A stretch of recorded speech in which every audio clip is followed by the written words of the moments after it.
అవని వదులు, నీకే చెప్పేది వదులు. వదలమని చెప్తున్నాను కదా.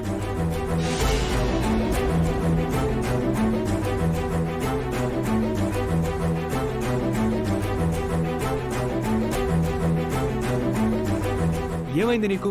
ఎందుకింత మూర్ఖంగా ప్రవర్తిస్తున్నావు? మూర్ఖంగా ప్రవర్తిస్తుంది నువ్వా నేనా? కూతురు క్షణం కనిపించకపోతే అల్లాడిపోయేవాడివి. అలాంటిది ఏం పట్టినట్టు ఉన్నావు? నిన్న మొన్నటి వరకు అత్త ఏదో మనసులో పెట్టుకుని అవని అక్షయల పట్ల నిర్దయగా ప్రవర్తించింది. ఇప్పుడు నువ్వు తయారయ్యావు. నీకిది సంబంధం లేని విషయం బావా. నువ్వు మాట్లాడుకో. సరిపోయిందా? చివరికి శ్రీకర్తో కూడా తిట్లు తిన్నావు. ఇప్పుడు నీ కడుపు నిండిపోయిందా? ఏమన్నావు చిన్నోడా? నాకు సంబంధం లేని విషయమా? అవును, నీకు సంబంధం లేని విషయం. కన్న తండ్రి అంత మాట అన్నాడు. ఎప్పటికైనా సిగ్గు రావాలి నీకు. రాజుగారికి అలాంటివేం ఉండవులే, అప్పటికప్పుడు తెలిపేసుకుంటారు. మనలా పౌరుషం ఉన్నవాడైతే ఓ మాట చెప్పగానే వింటాడు. మాట చెప్పగానే వినే రకమా మీరు? ఎంత చక్కగా మాట్లాడుతున్నావు శౌర్య నువ్వు. మా జోలికి గాని వచ్చావంటే ఏదో రోజున నీ వీపు విమానం మొత్తం మోగిపోతుంది. అది గుర్తుంచుకో. అక్షయ ఏమైందో తెలియడం లేదు. వెళ్ళి పోలీస్ కంప్లైంట్ ఇద్దాం రా బావా. సత్యాగడి సమయంలో అక్షయ్తో ఎంట్రీ ఇస్తే బావుండు. రచ్చ రచ్చగా ఉంటుంది.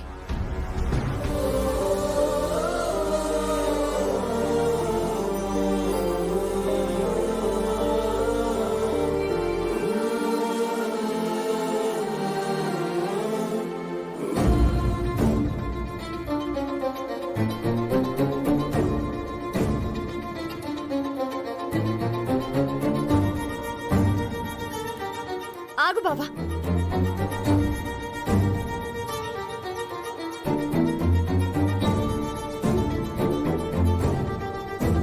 ఆగు. ఈ మధ్య నీ ప్రవర్తన నాకు నచ్చడం లేదు. దాందే ఉంది. ఒక మనిషి ఎదుటి మనిషికి నచ్చాలని రూల్ ఏం లేదు. నేను పరాయిదాన్ని కాదు. అలా ఎందుకు మాట్లాడుతున్నావు? నాకు నువ్వు నచ్చి నీకు నేను నచ్చి మనం పెళ్లి చేసుకున్నాం. ఇప్పుడేంటి నీ ప్రాబ్లం?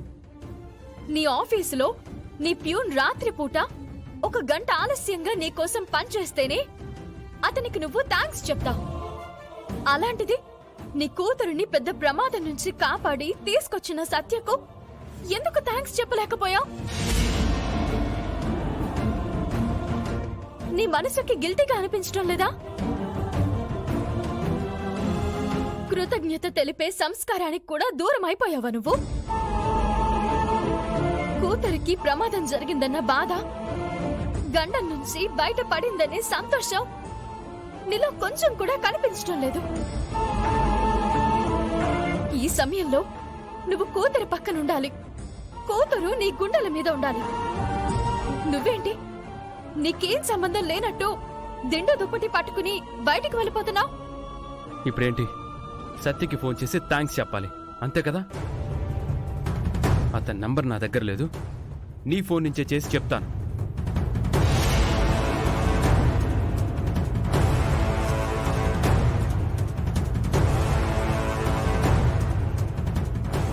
ఫోన్ మిస్ అయిందని చెప్పాడు.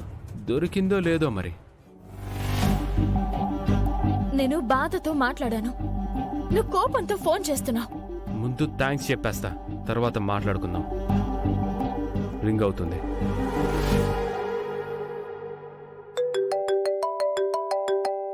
అవుని,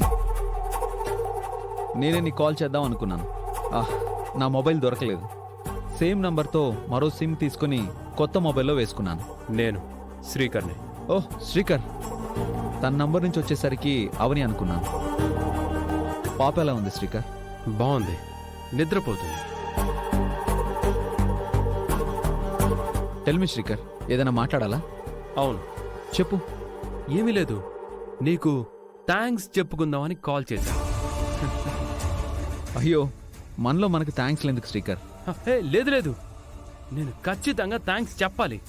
ఎందుకంటే మీరు చేసింది చిన్న హెల్ప్ కాదు కదా.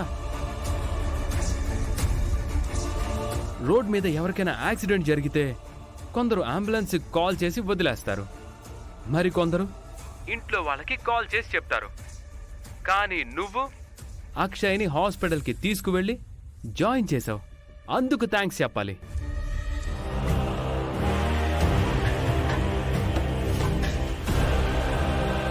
ఏంటమ్మా?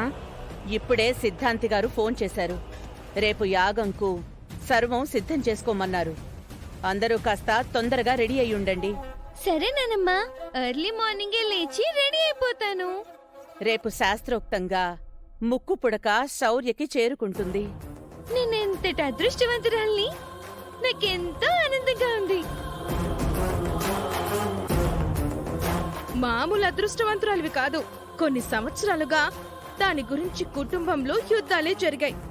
ఆధిపత్య పోరు నడిచింది. చివరికి నిన్ను వరించింది.